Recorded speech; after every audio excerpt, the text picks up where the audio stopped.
সকাল কিংবা বিকেলে চায়ের নাস্তা নিয়ে আর ভাববার দরকার নেই, বাচ্চাদের টিফিনেও কিন্তু এটা দিতে পারবেন। একটা ডিম দিয়েই 500 টাকার নাস্তা তৈরি হয়ে যাবে, আপনি নিজেই তৈরি করতে পারবেন। এই নাস্তা একদিন বানিয়ে 3 দিন খাওয়া যাবে, ঠিক এমন দেখে মনে হবে বিস্কুট, কিন্তু না, এটা তুলতুলে নরম একটা নাস্তা। এই নাস্তা চাইলে আপনি মিষ্টি করেও বানাতে পারেন বা চাইলে ঝালও বানাতে পারেন।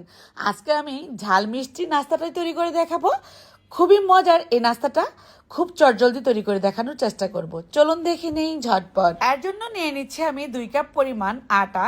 এর মধ্যে দিয়ে দিব স্বাদ অনুযায়ী লবণ, 1 টেবিল চামচ পরিমাণ চিনি দিয়ে দিচ্ছি। আটার পরবর্তীতে চাইলে কিন্তু আপনারা ময়দাও ব্যবহার করতে পারেন। 2টা কাঁচামরিচ কুচি দিলাম। এবার দিয়ে দিব গাজর কুচি। এখানে গাজর কুচিটা আমার ফ্রোজেন করা ছিল, সেজন্য এভাবে করে নামিয়ে একটু দিয়ে দিলাম। একটা ডিম দিয়ে দিচ্ছি। এখন দিয়ে দিব রান্নার তেল 1 টেবিল চামচ পরিমাণ।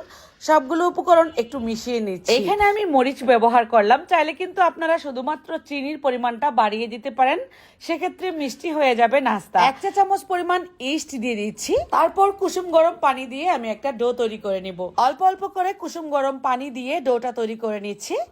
অবশ্যই কুসুম গরম পানি দিয়ে এই ডো তৈরি করতে হবে, না হয় কিন্তু নাস্তা তুলতুলে নরম হবে না, আর এই ডোটা ফুলবেও না। সামান্য 1 চা চামচ পরিমাণ ইস্ট ব্যবহার করেছি। আমার ইস্টটা কিন্তু খুবই ভালো মানের ইস্ট ব্যবহার করলে অল্প একটু দিলেই হবে। এই ইস্ট চাইলে আপনারা আমার কাছ থেকে নিতে পারবেন, সেজন্য ইনবক্সে মেসেজ করবেন। ইস্টটা ভালো হলে এমন ফুলবে। 10 মিনিট রেখে দিয়েছিলাম ঢাকনা দিয়ে ঢেকে, ফুলে ডাবল হয়ে গিয়েছে। এখন আমি এটাকে হাত দিয়ে এভাবে করে চেপে চেপে একটা বড় সাইজের রুটি বেলার চেষ্টা করব। যদি মোটা থাকে সেক্ষেত্রে একটু বেলুন দিয়ে পাতলা করে নেবেন। এভাবে করে পাতলা করে একটা বড় সাইজের রুটি বেলে তারপর একটা কেক মোল্ড অথবা কাটার দিয়ে গোল গোল রাউন্ড শেপ করে কেটে নিলেই হবে।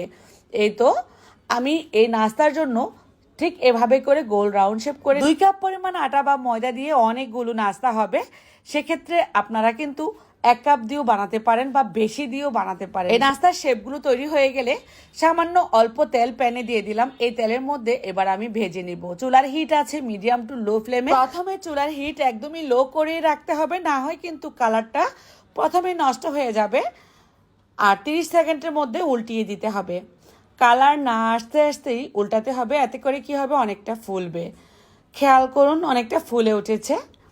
আর উপর থেকে এভাবে করে একটু ব্রাশ দিয়ে তেল দিয়ে দিচ্ছি। এই গরম তেলটা লাগলে কিন্তু উপর নিচ সুন্দরভাবে এটা ফুলে উঠবে। কালারটা অনেক সুন্দর আসছে, সোনালি বর্ণের। ঠিক এই পর্যায়ে উল্টিয়ে দিচ্ছি। চুলার হিট আছে লো হিটেই। 1 থেকে 1.5 মিনিট সময় লাগবে এগুলো ভাজতে। আপনার ইচ্ছে কালারটা কেমন রাখবেন সে অনুপাতে ভেজে নিলেই হবে। আমার এখানে নাস্তা পুরোপুরি রেডি হয়ে গিয়েছে। ধাপে ধাপে সবগুলোই আমি ভেজে নেব। তারপর সার্ভিং ডিশে নিয়ে নিচ্ছি। এই নাস্তাটা বানিয়ে চাইলে কিন্তু আপনারা 2 দিন ভরা খেতে পারবেন। পরবর্তীতে হালকা একটু ছেঁকে নিলেই হবে। আর বাটার দিয়ে খেলে এটা দারুণ লাগে চায়ের সাথে, বা বাচ্চাদেরকে এটার ভিতরে আপনারা বার্গারের যে পেটি থাকে সেটা দিয়েও কিন্তু টিফিনে দিতে পারেন বা নাস্তায়। দেখেই তো লোভ লাগছে, তাই না? আর আমার নিজের হাতের উঠানো বাটার দিয়ে ব্রাশ করে নিলাম। এই বাটার দিয়ে এমনিতেই খেয়ে ফেলা যায় এই নাস্তা। আল্লাহ হাফেজ।